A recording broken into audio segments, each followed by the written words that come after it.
kasih Tuhan. I will trust in you, Lord. Terima kasih Tuhan. Kami percaya kepada Engkau Tuhan. Pada saat ini Tuhan, seberapa banyak anak-anak-Mu yang datang, kami rindu Tuhan. Kami rindu akan firman-Mu Tuhan, kami rindu akan hadirat-Mu Tuhan. Karena hanya di dalam firman-Mu, di dalam hadirat-Mu Tuhan, yang adalah habitat kami Tuhan, kami bisa hidup dengan benar dan dengan maksimal. Terima kasih Bapa. Berbicaralah Tuhan melalui hamba-Mu, pakai hamba-Mu Tuhan. Biarkan Tuhan segala firman yang datang dari Engkau ini boleh memerdekakan kami. Dalam nama Tuhan Yesus. Amin. Amin. Haleluya. Wih, luar biasa. Ada Pak Hendra Miharja nih. Senior saya di Perth. Wah, welcome Pak Hendra. Pak Hendra lagi. Pak Jeffrey Miharja. Sampai salah nama. Pak Jeffrey, welcome Pak Jeffrey. Wah. Iya, saya pengen dengar Presiden Chapter nih. Waduh. bawa berkat. Ngeri sedap nih. Senior semua di sini nih. Pak Agus Manta, Pak Vincent, Pak Dharma, semua boksu-boksu saya. Jadi hari ini saya cuma sharing aja. Kita masuki bulan Desember, puji Tuhan. Ya, udah di penghujung tahun, pemeliharaan Tuhan luar biasa atas kita. Biasanya di bulan Desember udah mulai tema-tema Natal semuanya ya. Kita juga mau diskusi. Ya, tema besar bulan Desember kita adalah Jesus ya. Ya, siapa itu Jesus? Ya, kita mau bedah, kita mau diskusikan, kita mau saling sharingkan ya, siapa itu Yesus dalam hidup kita. Ya. Buat saya Yesus itu adalah seorang pelayan ya. Harry bisa bantu saya Harry buat di screen ya. Yesus itu adalah seorang pelayan ya, tapi dia bukan cuma pelayan, dia juga adalah raja ya. Di firman Tuhan ya, di Yohanes 13 ayat 3 dikatakan begini. Yesus tahu bahwa Bapaknya telah menyerahkan segala sesuatunya kepadanya, dan bahwa ia datang, halo, hilang. Kok ada cacing-cacingnya ya? Kenapa ya ada cacing-cacingnya? Di saya nggak ada ini. Di saya bersih, okay. Bro. Iya, bersih ya? Bersih. Oh, bersih. Bersih. Oh, di saya ada cacing-cacingnya di bawah nih, kayak ada apa tuh? Kayak spelling correction gitu. Oh, gitu. Jangan-jangan virus apa Ya, ada Omicron. Ya, saya ada loh. Ada ya? Ada. Oke, don't worry about that ya. Pokoknya firman Tuhan hidup. Di sini bilang Yesus tahu bahwa Bapaknya telah menyerahkan segala sesuatu kepadanya, bahwa ia datang dari Allah dan kembali kepada Allah. Ya. Yesus tahu betul ya, Bapaknya telah menyerahkan segala sesuatu kepadanya. Bisa bayangkan nggak saudara? Kalau umpamanya saudara diberikan gitu ya, segala sesuatu kepada kita gitu ya, segala kekuasaan, segala kekayaan, segala otoritas, segala-galanya diberikan gitu ya. Waduh, luar biasa sekali ya, dan bahaya sekali kalau diberikan kepada orang yang salah ya. Tapi Yesus tidak menggunakan kekuasaannya ini untuk kepentingan dia gitu ya. Dia menggunakannya ini ke segala sesuatu yang diberikan Bapa kepadanya untuk melayani ya. In fact ya, dia malah membasuh ya kaki murid-muridnya. Luar biasa sekali ya Tuhan Yesus kita. Dia raja ya, dia raja, tapi dia melakukan semuanya itu. Seperti yang tertulis di Filipi 2 ayat 5-7. Next, Harry. Di sini dikatakan begini. Hendaklah kamu dalam pikiranmu bersama menaruh pikiran dan perasaan yang terdapat juga dalam Kristus Yesus. Menaruh pikiran dan perasaan yang terdapat juga di dalam Kristus Yesus. Wah, ini yang kita baru diskusi ya bulan lalu. Menaruh pikiran, mindset ya, menaruh mindset dan perasaan ya yang ada di dalam Kristus Yesus. Apa mindsetnya itu? yang walaupun dalam rupa Allah, tidak menganggap kesetaraan dengan Allah itu sebagai milik yang harus dipertahankan, melainkan telah mengosongkan dirinya sendiri dan mengambil rupa seorang hamba dan menjadi sama sebagai manusia. Waduh, luar biasanya Tuhan Yesus kita ya. Walaupun dia adalah seorang raja ya yang punya full authority ya, tapi dia nggak menganggap itu semua ya. Dia membuang, mengosongkan ya, mengambil rupa seorang hamba dan dia menjadi sama dengan manusia. Untuk apa? Ya, dia datang untuk melayani kita. Ya, ya inilah hebatnya Tuhan Yesus kita. Next Harry, kalau kita bisa lihat ya, nih raja-raja di dunia ya, waduh, gila, hebatnya luar biasa. Datang aja nggak boleh mantatin katanya, ya. Ini mesti nunduk ya. Tinggal di istana yang megah ya, penuh dengan kemewahan, mungkin dijaga oleh berlapis-lapis ya, bodyguard ya, apalagi Raja Thailand ya. Waduh, waktu saya pergi ke Thailand, tour guide saya bilang di sini ya, katanya kalau di Thailand itu jangan salah ngomong soal raja ya, bahaya katanya, bisa mati katanya ya. Makanya Taksin turun tahta ya, ngelawan raja katanya. Kalau di China jangan lawan PKC katanya, jangan lawan Xi Jinping. Kalau di Thailand jangan lawan raja, bahaya ya. Bisa Di Indonesia lawan siapa? Di Indonesia ya, jangan di Indonesia jangan lawan Tuhan aja, bahaya lawan Tuhan. Lawan Soeharto. Lawan Soeharto ya. Ya. Boleh buka mulut. Itu zaman dulu, nggak boleh buka mulut. Ya, ya pokoknya jangan nyinggung-nyinggung lah yang sensitif-sensitif kalau di Indonesia, bahaya. Ya. Tapi yang pasti ya bukan ini aja sih sebenarnya, bukan raja-raja di dunia aja yang hidupnya kayak begini arogan ya. Ya, di Indonesia juga ya, bukan di Indonesia aja sih. Di mana-mana orang punya duit dikit aja gayanya udah mintanya dihormatinya luar biasa. Iya kan? Ya punya duit dikit, punya perusahaan dikit, punya rumah bagus dikit ya, udah sombongnya luar biasa ya. Minta dilayani, minta dihormati, ya kan? Nah, makanya saya kadang-kadang ngerasa tinggal di Australia lebih enak ya. Ya, kenapa tinggal di Australia lebih enak? Karena di sini orang kita ya semua levelnya sama, nggak ada kasta gitu ya.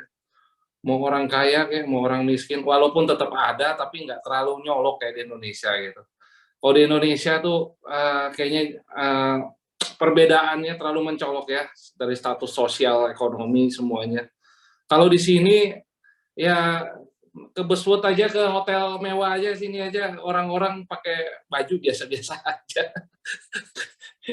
Jadi orang kaya nggak bisa mentang-mentang gitu ya. Ya oke lah, itu sedikit itu aja ini aja perasaan saya aja. Mungkin nggak benar juga sih. Ya cuma itu yang saya rasakan. Ya jadi ya itulah, selama kita hidup di dunia selalu ada perbedaan gitu. Ya bukan cuma ini doang ya. Saya ngelihat, waduh, next Harry coba di Tibet tuh lihat. Aduh, sorry ya, saya nggak nyinggung agama lain. Tapi ini saya ngelihat miris juga ya. Untuk untuk worship Tuhannya tuh mesti sampai tengkurap jalan. Mungkin udah pernah nonton kali ya, Seven Years in Tibet ya, Brad Pitt. Ya, kurang lebih ya seperti ini. Ya. Nah, ya itulah yang digambarkan ya oleh dunia ini ya. Tapi balik lagi ya, anak manusia datang bukan untuk dilayani, tetapi untuk melayani. Ya, itu Tuhan Yesus kita. Next Harry. Nah, bagaimana bisa ya Yesus adalah raja, tapi plus juga adalah seorang pelayan gitu. Bagaimana mungkin gitu ya? Bingung juga. Makanya ini yang menjadi banyak kontroversi ya. Raja, tetapi Harry balik lagi. Next Harry. Nah, raja yang punya kuasa dan otoritas, yang punya segala-galanya, tetapi yang dilakukan sangat-sangat sekali kontradiksi gitu ya. Ya, dia datang melayani sebagai pelayan, mencuci kaki murid-muridnya, melayani kita semua sampai istilahnya punya serigala punya sarangnya gitu ya, punya liangnya. Nah, anak manusia aja nggak punya tempat untuk membaringkan kepalanya. Waduh, miris sekali ya.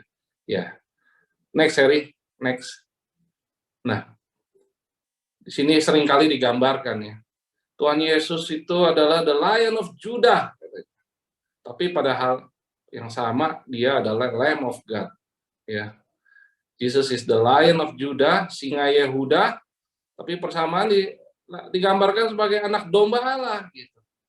Lion yang begitu strong, begitu kuat, begitu punya otoritas ya, begitu punya karisma gitu. Dia king ya, dia raja gitu. Tapi pada hal yang sama, dia adalah anak domba Allah yang kelihatannya sangat lemah ya, sangat innocent, yang siap disembelih untuk menebus dosa manusia. Bagaimana mungkin gitu ya, dua pribadi yang sangat berbeda bisa menyatu di dalam satu pribadi yang namanya Yesus. Ya, ini benar-benar luar biasa gitu ya. Nah, makanya seringkali ya di dalam gereja pun bingung sebenarnya ya. Next Harry boleh? Next. Banyak umat Tuhan aja sebenarnya, Harry bisa next. Nah, bingung juga gitu ya. Makanya kadang-kadang bingung ya, kita ini sebagai orang Kristen harus hidup seperti apa sih gitu ya. Ada dua Injil ekstrim ya. Injil yang katanya kita harus hidup selalu diberkati, hidup berlimpahan, kita anak raja gitu ya. Kita anak Tuhan gitu. Ya, kita nggak boleh miskin gitu. Oh, raja kok. Right. Kita harus selalu hidup dalam kemenangan dong, namanya raja gitu. Tapi ada juga ya, karena Tuhan Yesus itu adalah orang, dia datang sebagai pelayan, dia sebagai hamba, ya. Oh, kita sebagai orang Kristen harus hidup sederhana, gitu. Pikul salib tiap hari, menderita di dalam dunia, ya. Mungkin ada orang mungkin bilang, oh sebagai orang yang sebagai kalau Kristenan itu kalau miskin itu katanya kurang rohani gitu ya, kurang rohani. Ya. Bagaimana mungkin katanya anak raja miskin katanya, ya. Ini jadi kontroversi gitu di kalangan umat Tuhan. Ya. Padahal di dalam Tuhan Yesus itu ada dua-duanya. Ya. Dia adalah raja yang berkuasa, raja yang memiliki segala-galanya, raja yang mempunyai langit dan bumi, ya. Pada hal yang bersamaan, ya, dia hidup, dia datang untuk melayani, ya. Dia melepaskan segala sesuatu ketuhanannya, ilahiannya untuk menjadi manusia. Ya, dia ada di dalam tubuh yang fana. Kenapa? Karena dia datang untuk melayani. Dia merasakan apa yang kita rasakan. Dia tahu apa yang kita hadapi, dia mengerti kita, dia peduli kita. Bisa next, Harry? Nah, sini ya. Di dalam ayat Filipi 4 ayat 19. Allahku memenuhi segala keperluanmu menurut kekayaan dan kemuliaannya dalam Kristus Yesus. Wah, ini semua ayat Paulus yang tulis ya. Paulus tahu betul siapa Tuhan Yesus itu. Dia tahu betul Allahnya siapa. Allah yang dia sembah siapa ya. Ya. Kalau Yesus cuma datang ya, kalau dia datang cuma sebagai hamba ya, nggak mungkin dia bisa memenuhi semua kebutuhan kita ya. Paulus tahu gitu, Paulus tahu betul ya, dia nggak pernah takut dalam segala hal, dalam segala keadaan dia nggak pernah takut, karena dia tahu Yesus adalah raja, dia miliki segalanya, dia sanggup untuk memenuhi kebutuhan kita gitu ya. Ya, jadi dia tahu betul Allahnya siapa. Next, Harry. Dan di sini Paulus juga masih ngomong, Allah di pihak kita, siapa yang melawan kita? apapun tidak dapat memisahkan kita dari kasih yang ada dalam Kristus Yesus Tuhan kita. Ya, dia tahu walaupun Paulus hidupnya penuh dengan setiap hari penuh dengan ancaman, ya, perahunya berapa kali karam, ya, berkali-kali dia dijerat, berkali-kali dia disesa sama orang, berkali-kali dia ditangkap, masuk keluar penjara, udah jadi makanan sehari-hari, ya. Tapi dia nggak pernah menjadi gentar, dia nggak pernah jadi takut, karena dia tahu gitu siapa yang di behind him, ya, karena ada raja di atas segala raja, ya, raja yang memiliki segala-galanya yang beserta dengan dia, ya. Next, nah ini ayat dari Paulus juga. Cukuplah kasih karuniaku bagimu, sebab justru dalam kelemahannya kuasaku menjadi sempurna. Ya, wah ini ayat pegangan saya juga, ya. Paulus tahu persis, ya, siapa Tuhannya. Tahu persis kalau di dalam kelemahannya semakin dia lemah, semakin kuasa Tuhan melimpah-limpah atas dia. Jadi kalau dia kuat, bukan dia lagi, tapi Yesus yang ada di dalamnya. Dia tahu persis, ya. Ya, makanya pentingnya kita tahu benar Allah kita siapa. Kita harus mengenal Allah kita benar-benar, ya. Sampai kita tahu, sampai hidup, sampai firman-Nya menjadi daging di dalam hidup kita. Ya, harus benar-benar kita ngalamin Tuhan benar-benar, ya. Kalau kita udah ngalamin seperti ini, ya, hidup kita ini udah nggak ada takutnya lagi, benar-benar. Ya, seperti Paulus tadi, dari 3 ayat itu aja kita udah tahu. Kalau Paulus benar-benar tahu Allahnya siapa. Oke, next, Harry. Nah, lihat ya di sini. Ini Wahyu 3 ayat 12, ayat 20, ya. Di sini Yohanes menulis, lihatlah aku berdiri di pintu, mengetuk. Kalau ada orang mendengar suaraku dan membuka pintu itu, aku akan datang dan masuk kepadanya dan makan bersamanya, ia akan bersama-sama denganku, ya. Saudara, mengetuk itu pekerjaan pelayan, saudara, ya. Pekerjaan pembantu, saudara, bukan pekerjaan raja, saudara, ya. Kalau raja datang nggak perlu ngetuk pintu, saudara. Kita yang buru-buru buka, ya, kayak Jokowi datang ke rumah. Karpet merah, ya, saudara. Tapi Tuhan Yesus mengetuk, dia bilang dia mengetuk, dia berdiri mengetuk pintu di depan. Dia mengetuk pintu hati kita. Dia datang sebagai pelayan, saudara, ya. Dia datang mengetuk pintu kita agar jikalau kita membuka hati kita, maka ia akan masuk dan makan bersama dengan kita, ya. Ya. Dia datang, ya. Kalau pelayan masuk, pasti nggak mungkin dong makan sama kita, saudara, ya. Dia datang sebagai raja, ya. Dia bertata di hati kita sebagai Tuhan dan Raja. Haleluya, puji Tuhan. Ya, ya inilah hebatnya Tuhan Yesus kita. Ya, dia adalah orang yang humble, ya. Orang raja yang humble sekali, ya. Dia mampu, dia sanggup, ya, untuk mengetuk hati kita, ya. Makanya jikalau dia masuk hati kita, kita harus, kalau dia mengetuk pintu hati kita, kita harus buka, ya. Kita harus buka lebar-lebar. Karena dia akan datang, ya, bersekutu dan tinggal bersama-sama kita. Seperti yang tadi Paulus bilang, ya. If he is with him, who will be against? If he is with me, who will be against me? Siapa lagi lawan kita kalau dia tinggal bersama dengan kita, ya. Dia di Roma 8 juga ditulis. Next, Harry.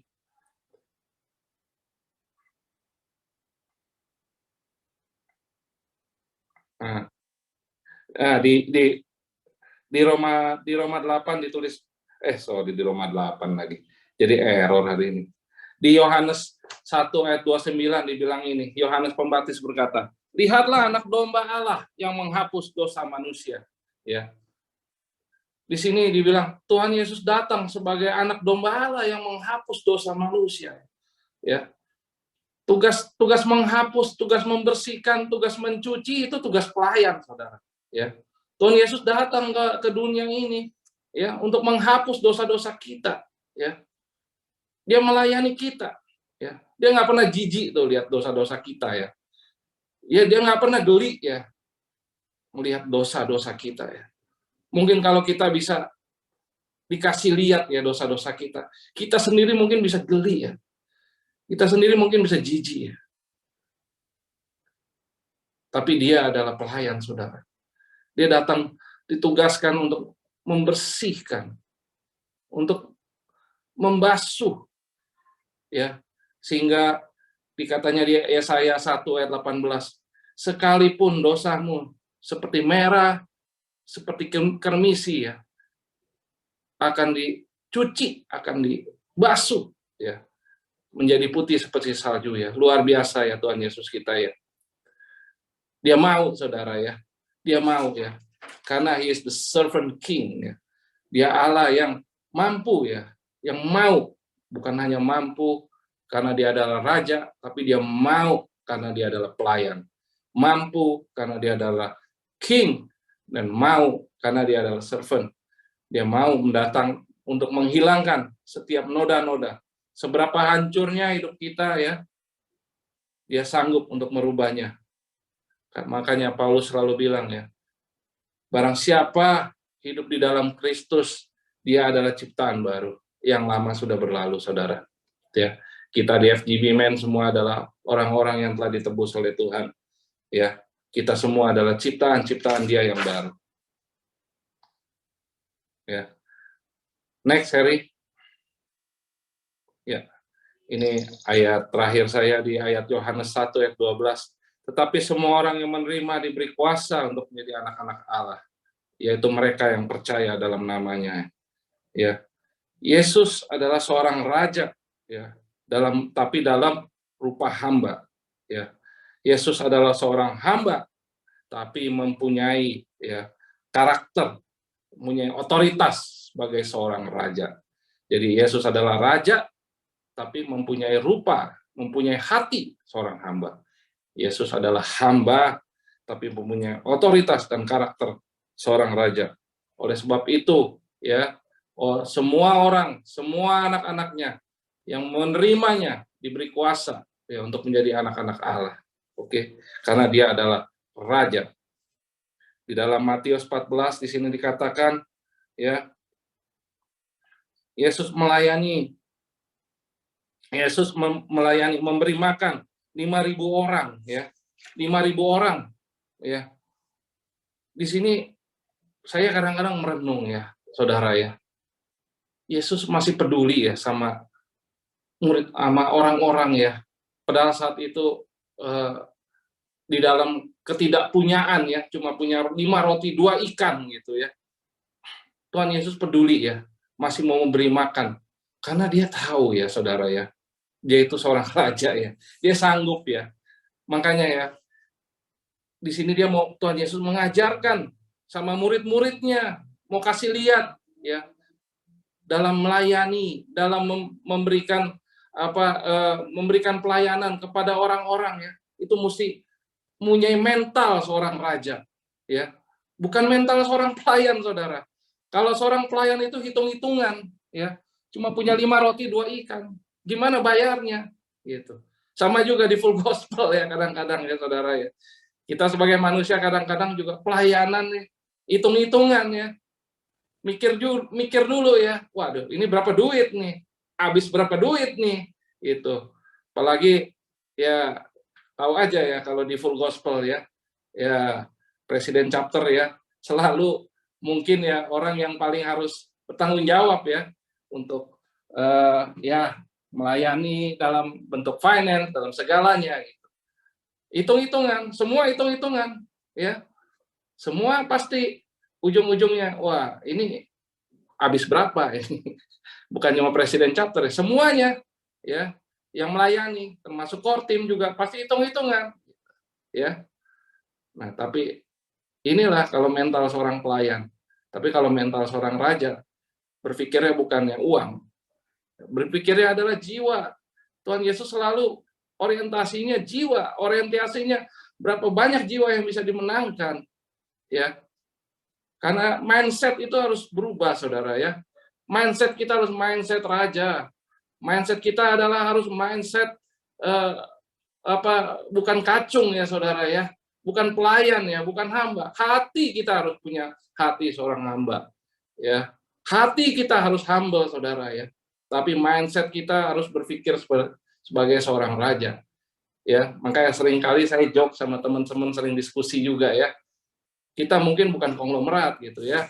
Mungkin bukan orang kaya raya gitu. Ya. Tapi pikiran kita harus kayak orang kaya saudara ya. Ya. Coba kita lihat sekarang orang-orang yang hebat, terkaya di dunia ya. Mark Zuckerberg umpama ya. Bill Gates ya. Pakai baju biasa-biasa aja semuanya. Mark Zuckerberg bajunya itu-itu aja. Bingung juga saya. Pakai celana pendek sama baju warna grey. Ya. Sederhana ya.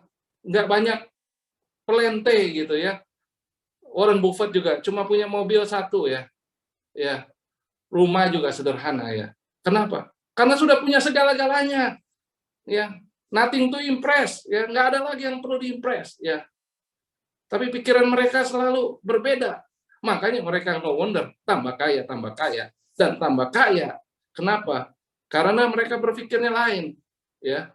Berpikirnya mindsetnya berbeda sama pelayan gitu. Kalau pelayan itu selalu berpikirnya gajian gitu. Selalu berpikirnya, oh, gua dapat upah apa gitu, ya. Kalau raja tidak seperti itu. Raja berpikirannya berbeda. Dia berpikirannya lebih besar, lebih tinggi, lebih jauh, lebih visioner, ya. Makanya kita harus belajar ya Tuhan Yesus, ya. Berkarakter, berotoritas seperti seorang raja, tapi berhati ya sebagai seorang hamba yang humble, ya. Berpikirnya bukan berpikir short term, tapi berpikir way ke depan gitu ya. Ya. Itulah mental seorang raja. Berikan yang terbaik buat Tuhan ya. Kita harus melayani dengan all out ya, memberikan apa yang kita bisa ya buat Tuhan. Nggak hitung-hitungan. Ya, itulah yang Tuhan Yesus lakukan gitu ya.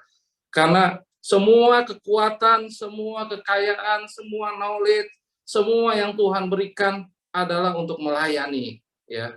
Adalah untuk service. The power is for service ya. Mungkin ada yang pernah nonton Spider-Man ya.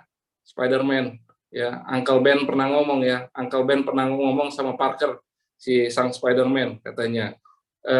The bigger power is the bigger responsibility ya. Makin besar kuasaan diberikan adalah makin besar tanggung jawab yang kamu harus emban ya. Jadi FGB Men di sini, di tempat ini banyak talenta ya, banyak dipercayakan banyak ya kekayaan juga, keuangan juga ya, pengetahuan ya, banyak hal ya di FGB Men ini luar biasa ya. Tapi itu semua adalah untuk service ya, untuk melayani Tuhan ya. Jadi saat ini saya mau encourage semua FGB Men, semua teman-teman ya, jangan mempunyai mental ya hanya seorang pelayan. Yang mesti punya mental kita adalah seorang raja, tapi punya hati seorang pelayan ya. Kita harus mencontoh Tuhan Yesus kita ya. Dia pakai kekuatannya untuk melayani. Oke, jadi di bulan Desember ini kita mengucap syukur Tuhan telah menghantar kita sampai di penghujung bulan di tahun 2021 ini ya. Kita mau mengenal Tuhan lagi lebih dalam lagi ya. Kita mau belajar dari kehambelan Tuhan Yesus. Kita mau belajar dari pelayanan Tuhan Yesus ya. Kita mau belajar dari attitude dia kepada orang-orang. Nah, tapi at the same time ya, kita mesti sadar kalau kita adalah anak raja, kita diberi otoritas, kita diberi kuasa, kita diberi segala kekuatan untuk melayani Tuhan, untuk melayani sesama kita. Oke, demikian sharing saya malam hari ini. Moga-moga bermanfaat buat teman-teman semua. Terima kasih, puji Tuhan.